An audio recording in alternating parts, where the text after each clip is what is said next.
Hello guys, the depth queen स्वागत करती है अपने डार्क डेप्थ वर्ल्ड में आप सबका। और मैं उम्मीद करती हूँ कि आप सब लोग अपनी ज़िंदगी में बहुत खुश होंगे।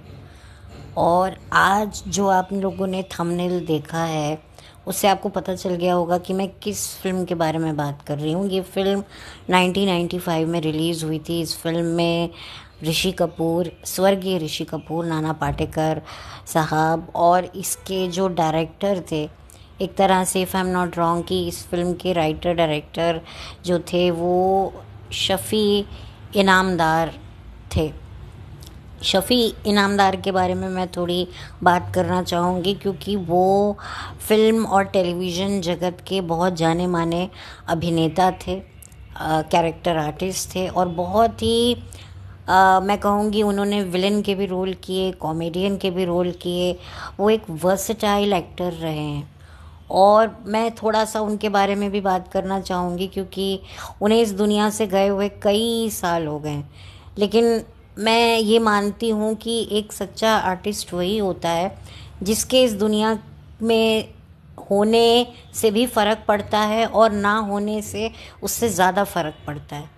और मैं देख रही हूँ कि उन्होंने इतना काम किया, इतना अच्छा काम किया कि उनका काम उनके जाने के बाद भी आज भी हमारी नज़रों के सामने है और ऐसा लगता ही नहीं है कि वो इस दुनिया से जा चुके हैं।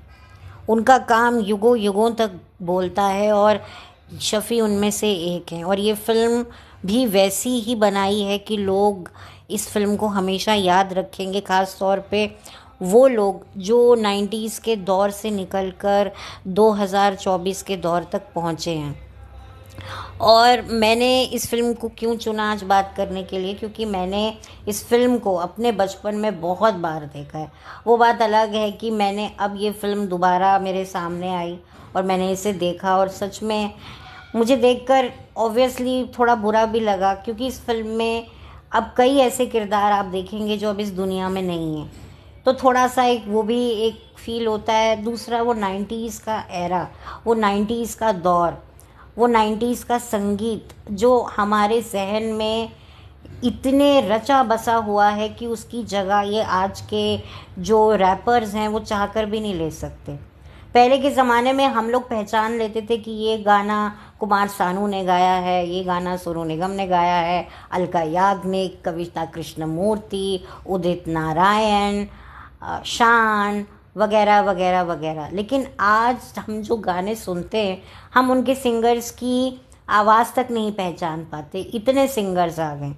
एक अरिजीत का नाम है या एक दो और लोग सिंगर्स का नाम मैंने शायद मुझे थोड़ा याद है, बाकी तो और किसी की ना आवाज़ सुनने में पहचान में आती है ना नाम की पहचान है। आवाज़ और नाम दोनों की ही अब हम लोगों को पहचान नहीं रही है। पहले के ज़माने में शक्ल भूल जाते थे लेकिन आवाज़ से कहते थे नहीं ये इसकी आवाज़ है, क्योंकि वो एक गाना हुआ करता था। आज तो गाना एक बहाना है कि बस एक फिल्म में गाना डालना है तो भाई ये गाना बना दो, उल्टे सीधे बोल बिठा करके उनको एक दो बार एक दो एक दो एक दो करके रिपीट कर दो, जी बन गया गाना। या किसी गाने को कट कट कट कट कर कर करके गा दो। ऐसा 90s में भी एक गाना आया था, ब्रेथलेस एल्बम थी जिसको शंकर महादेवन ने गाया था और ये गाना जो है ये बहुत बड़ा हिट हुआ था और बहुत ही यूनिक था क्योंकि इसमें दिखाया गया जो सिंगर है वो एक ही सांस पे पूरा गाना गा गया। लेकिन इसकी भी एक टेक्निक होती है, ऐसे नहीं होता है, इसकी भी एक टेक्निक से ये पॉसिबल हो सकता है। लेकिन वो उस ज़माने में बहुत बड़ा हिट रहा और आज भी अगर आप उस गाने को सुनोगे ना तो ये जो रैपर हैं जो ऊटू लुलू लुलू लुलू करके बोलते हैं वो आपको दिखेगा ही नहीं, वो आपको उसके आगे, इस ब्रेथलेस सॉन्ग के आगे बिल्कुल फीका लगेगा।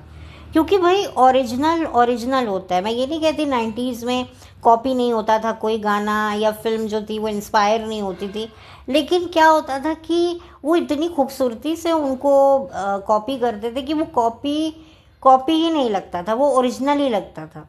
आजकल ओरिजिनल कंटेंट भी समझ में नहीं आता। और उस ज़माने में जो कॉमेडी होती थी वो एक बड़ी ही मासूम सी कॉमेडी होती थी, जेन्युइन कॉमेडी होती थी। आजकल के व्हाट्सएप जोक्स को हम कॉमेडी बनाकर पेश कर देते हैं, जो बिल्कुल मुझे समझ से परे है। क्रिंज कंटेंट, निब्बा निब्बी कंटेंट, यही चीज़ को मिलाकर एक कॉमेडी फिल्म तैयार होती है, कॉमेडी शो तैयार होता है। हालांकि कॉमेडी शो तो अब आते बहुत कम ही हैं सैटेलाइट चैनल पर, बट एक ज़माने में कॉमेडी शोज़ बहुत आते थे। अगर मैं शफ़ी इनामदार की बात करूं तो शफ़ी खुद ये जो है ज़िंदगी नाम के एक टीवी शो में आते थे, जो दूरदर्शन पे आता था 80s के दशक में, और बहुत बड़ा वो हिट हुआ था। तो लोगों ने इतना उनको पसंद किया कि उन्होंने, आप ज़रा गौर कीजिए, 96 में उनकी डेथ हुई और 95 में ही ये फ़िल्म रिलीज़ हुई। तो आप सोचिए, इस दुनिया से जाने से पहले उन्होंने कितना नायाब नगीना हम लोगों के लिए छोड़ के गए इस फिल्म के ज़रिए। इस फिल्म की जो कहानी है वो दो सौतेले भाइयों की होती है, जो एक दूसरे को बिल्कुल पसंद नहीं करते, लेकिन वक्त और हालात के चलते उनको इकट्ठे आना पड़ता है, कहीं साथ में ट्रैवल करना पड़ता है, और इस सफ़र में जो एक दूसरे से उनको जो सफरिंग होती है उसकी कहानी पर ये बेस्ड मूवी है, जिसे कॉमेडी में दिखाया गया, और बड़ी ही जो है बड़ी ही मासूम कॉमेडी और बड़ी हंसी है, और बहुत ही आपको फैमिली के साथ आप देख सकते हैं। इस फिल्म में हमारी पूजा भट्ट मैडम भी हैं, लेकिन उनका कोई खासा रोल नहीं है, वो एक फ्लावर पॉट ही हैं उस मूवी में। लेकिन जो केमिस्ट्री है वो नाना पाटेकर और ऋषि कपूर की है। ऋषि कपूर का जो एक लव एंड हेट रिलेशनशिप है, एक टॉम एंड जेरी वाला जो एक रिलेशनशिप है, वो आपको बहुत पसंद आएगा।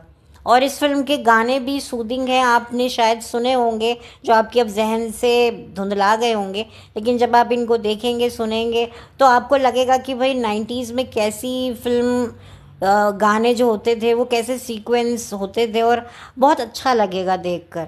जो उस एरा को दोबारा से महसूस करना चाहते हैं, या वो लोग जो उस एरा से नहीं हैं और जानना चाहते हैं कि उस एरा में क्या होता था, तो वो भी ये फिल्म देख सकते हैं। नाना पाटेकर बिल्कुल जो हैं बहुत ही एक डैशिंग अंदाज में दिखे हैं, और ऋषि कपूर जो हैं बिल्कुल एक फ़नी पर्सनालिटी उनकी दिखाई है, एक फ़न लविंग गाय के रूप में उनको दिखाया है। तो बहुत ही ऑपोजिट पर्सनालिटीज़ हैं, और दिखाया है कि एंड में दोनों की जो है वो जमने लगती है। ऐसी सेम मिलती जुलती कहानी 99 में आई फिल्म कच्चे धागे की भी थी, जिसमें अजय देवगन और सैफ अली खान थे। उनकी भी ऑलमोस्ट सेम स्टोरी थी, कॉन्सेप्ट अलग था, पर वो कॉमेडी फिल्म नहीं थी, वो एक एक्शन मूवी थी। आप लोगों ने देखा होगा उस फिल्म में मनीषा कोइराला और नम्रता शिरोडकर रही हैं। नम्रता शिरोडकर ने आगे जाके साउथ के बहुत बड़े एक्टर महेश बाबू से शादी कर ली है। तो ये फिल्म थी, और उसकी भी कहानी यही थी कि दो सौतेले भाई होते हैं जो एक दूसरे को पसंद नहीं करते हैं, और फिर कैसे वो एक हो जाते हैं, उनको साथ में ट्रैवल करना पड़ता है, और बिल्कुल कहानी बिल्कुल सेम थी, और वो भी फिल्म काफ़ी चली थी। मैंने भी वो फिल्म बहुत बार देखी थी, इनफैक्ट मैंने अभी भी वो फिल्म कुछ महीने पहले ही देखी थी। मैंने तब मैं यूट्यूब पे नहीं थी तो मैंने उसके बारे में बात नहीं की थी, बट मुझे लगा कि मैं इस फिल्म का भी जिक्र करूं, क्योंकि दोनों की कहानी ऑलमोस्ट मैच करती है। तो पूरी की पूरी जो कहानी है ये आपको जो है बांधे रखेगी, आपको एक कॉमेडी का एक नया एलिमेंट देखने को मिलेगा कि उस ज़माने में कॉमेडी लगती थी, कॉमेडी को आप कॉमेडी की तरह देखते थे।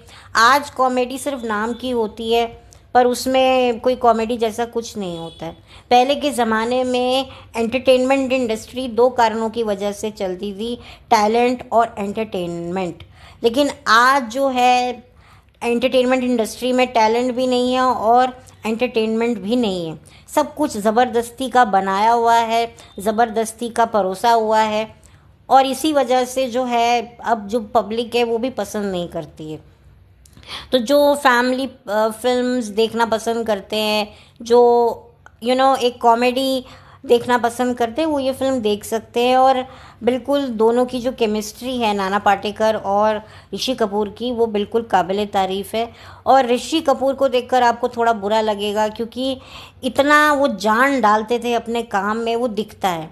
एंड डेफिनेटली उनकी कमी आपको महसूस होगी कि काश वो ज़िंदा होते, लेकिन अनफॉर्चुनेटली वो ज़िंदा नहीं हैं। और फिल्म में आलोक नाथ भी हैं। और एक थोड़ा सा इत्तेफाक मैं आप लोगों को बताना चाहूँगी कि इस फिल्म में आलोक और नाना पाटेकर जो हैं वो बाप बेटे का किरदार निभा रहे हैं। और सन 2018 में इन्हीं बाप बेटे का जो किरदार इन्होंने जो निभाया था, आलोक नाथ और नाना पाटेकर, इन दोनों पर मी टू के आरोप भी लग चुके हैं। तो ये संजोग बड़ा इत्तेफाक मैंने देखा कि 2018 में इन पर दोनों पर जो है इनको काफ़ी शर्मिंदगी का सामना करना पड़ा। अब वो सच है नहीं है वो एक अलग मैटर है, लेकिन जब इन लोगों ने भी साथ में ये काम करते होंगे तो इनको नहीं पता था कि एक दिन एक ऐसा वक्त आएगा कि हम दोनों के ऊपर एक साथ एक गाज गिरेगी मी टू की। तो ये एक इत्तेफाक आप देख सकते हैं इस फिल्म में। एंड ऑफ कोर्स फिल्म जो है वो बहुत अच्छी है, मैं बार बार एक ही बात तो नहीं करूँगी। और शफ़ी साहब ने बहुत अच्छा डायरेक्शन किया है और ये फ़िल्म काफ़ी चली थी। और बस इस फिल्म का एक छोटा सा एक मैं रिव्यू करना चाहती थी, क्योंकि मैंने इसे अपने बचपन में बहुत देखा है और बहुत पसंद किया है।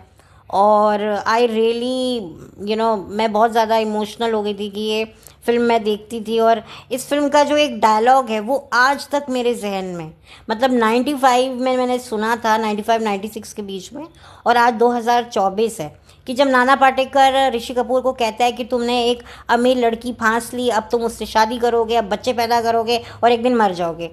तो वो उस वक्त भी मुझे ये डायलॉग बड़ा ही प्रभावित किया था, और इतना ज़बरदस्त प्रभावित किया था कि इतने साल होने के बाद भी मेरे जहन में ये डायलॉग आज भी है।